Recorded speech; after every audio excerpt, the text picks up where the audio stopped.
మీ car కి best ceramic coating premier care Apexer car detailing studio for contact.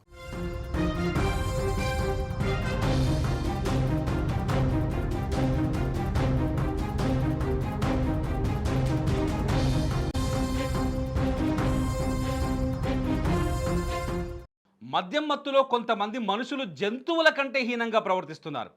వావి వరసలు లేకుండా మనం మనుషులమనే విషయాన్ని మరిచిపోతున్నారు. ఇది తప్పు అని అడ్డుకున్న వాళ్ళపై దాడులు చేస్తూ వారిని చంపడానికి సైతం వెనకాడటం లేదు. ఇలాంటి సంఘటనే సంగారెడ్డి జిల్లాలో చోటు చేసుకుంది.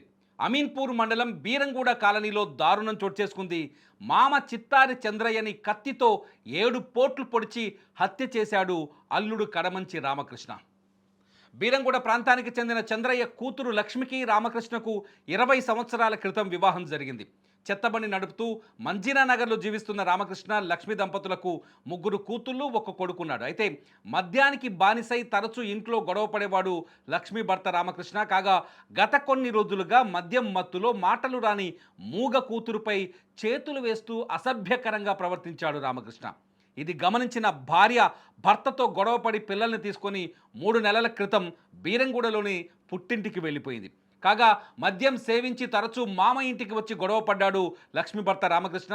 అయితే ఈ క్రమంలో గురువారం రాత్రి మామ ఇంటికి వచ్చి మామతో గొడవకు దిగాడు రామకృష్ణ. తాగిన మైకంలో నానా దుర్భాషలాడటంతో వారించిన మామ చంద్రయ్యపై కర్ర రోకలి బండతో దాడి చేశాడు. ఇంటికి వచ్చే ముందు జేబులో తెచ్చుకున్న కత్తితో మామపై 7 సార్లు పొడిచాడు. ఇది గమనించిన కుటుంబ సభ్యులు రక్తస్రావంలో ఉన్న చంద్రయ్యను బీరంగూడలోని ప్రైవేట్ ఆసుపత్రికి తరలించారు. అయితే అప్పటికే చంద్రయ్య మృతి చెందినట్లు నిర్ధారించారు వైద్యులు. కూతురు లక్ష్మి కుటుంబ సభ్యుల ఫిర్యాదు మేరకు కేసు నమోదు చేసుకున్న పోలీసులు దర్యాప్తు చేపట్టారు.